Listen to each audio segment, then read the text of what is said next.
Livro As Aparições do Deus da Glória, capítulo 3. Tema desta semana: não há quem entenda, não há quem busque a Deus. A civilização pós-dilúvio. Meta de hoje: leitura das páginas 43 a 46. Nirode. Entre o dilúvio e o nascimento de Abraão, algo ocorreu para tirar o temor de Deus do homem. Satanás, o inimigo de Deus, age com sutileza. Ele levantou um homem chamado Nirode, estima-se que com 115 anos depois do dilúvio. O registro da Bíblia diz que Nirode era valente caçador diante do Senhor. Cuxi gerou a Nirode, o qual começou a ser poderoso na terra. Foi valente caçador diante do Senhor. Daí dizer-se, como Nirode, poderoso caçador diante do Senhor. Gênesis capítulo 10, versículos do 8 ao 9. O termo valente caçador diante do Senhor parecia ser algo positivo, mas não era. Alguns historiadores que estudaram minuciosamente o contexto da vida de Nirode afirmam que ele descobriu como ter e exercer o poder sobre os homens. Nirode foi o primeiro a descobrir que o poder enriquece e dá domínio sobre os outros. Dessa forma, ele tentou manter as pessoas em torno de si para obter um império forte. Mas ele estava na contramão de Deus, que desejava espalhar os homens na face da terra para povoá-la e exercer domínio sobre ela. Nirode, portanto, queria usurpar o lugar de Deus. Ele era uma pessoa extremamente capaz, mas infelizmente ele estava usando essa capacidade para o mal, isto é, para retirar daquela geração o temor de Deus. Os 3 primeiros capítulos de Romanos têm muita conexão com aquela civilização pós-dilúvio. Observa o versículo 21. Porquanto, tendo conhecimento de Deus, não glorificaram como Deus, nem lhe deram graças, antes se tornaram nulos em seus próprios raciocínios, obscurecendo-lhes o coração insensato. A expressão tendo conhecimento de Deus é sintomática e traz referência à era pós-dilúvio.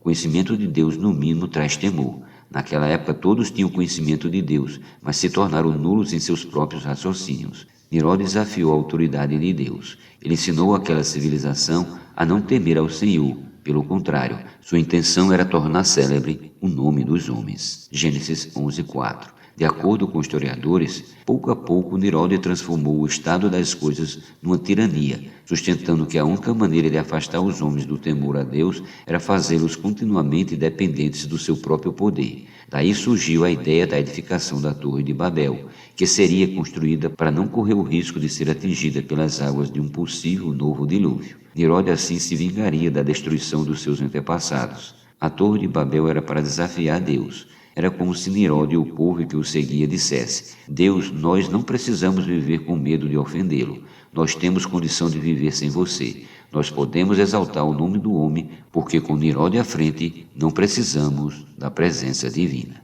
A Torre de Babel. Sobre a Torre de Babel, lemos em Gênesis 11.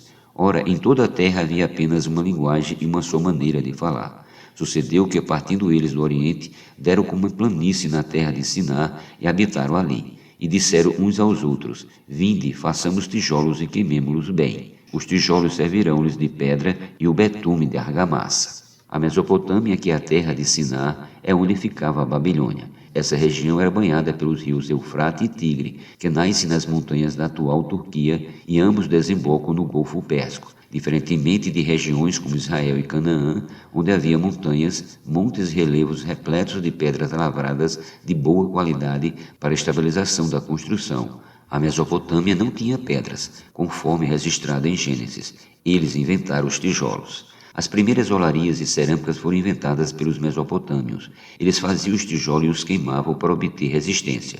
Os tijolos, recebendo resistência, são colocados um sobre o outro. Daí surge a construção.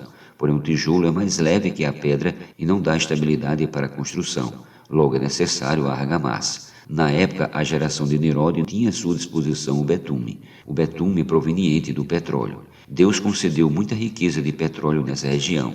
O tijolo, a argamassa e o betume eram usados para fazer grandes construções naquela época, e uma delas, descobertas pela arqueologia, eram os templos feitos com a finalidade de adorar outros deuses. Eram chamados de zigurates. O zigurate é uma forma de templo comum para os babilônios e assírios, pertencente à época do antigo vale da Mesopotâmia e construído na forma de pirâmides terraplanadas. O acesso se dá pela escadaria. O outro platô, uma espécie de terreno com pequena elevação, é para culto e sacrifício a outros deuses. O nome exato de zigurate é plataforma, entre o céu e a terra.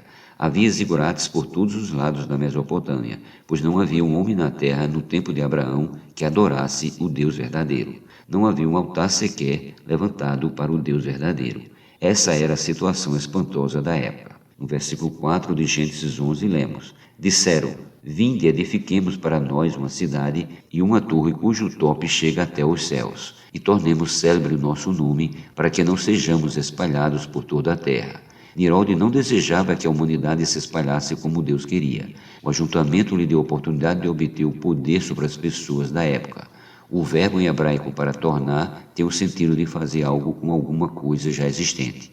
Esse verbo é assa, com pronúncia de achar. Ou seja, o objetivo era fazer célebre o nome do homem. As marcas comerciais atuais têm mais valor do que os bens delas. Na época de Nimrod, o homem queria fazer do seu nome uma marca célebre, desafiando a Deus. Traçando um paralelo com o livro de Romanos, todo o povo no período de Nimrod e da Torre de Babel se extraviou, e a uma se fizeram inúteis. Não há quem faça o bem, não há nenhum sequer. A garganta deles é sepulcro aberto, com a língua urdigando, veneno de víbora está nos seus lábios. A boca eles já têm cheia de maldição e de amargura. São os seus pés velozes para derramar sangue, nos seus caminhos a destruição e miséria. Desconhecer o caminho da paz. Não há temor de Deus diante de seus olhos. Romanos capítulo 3, versículos do 12 ao 18.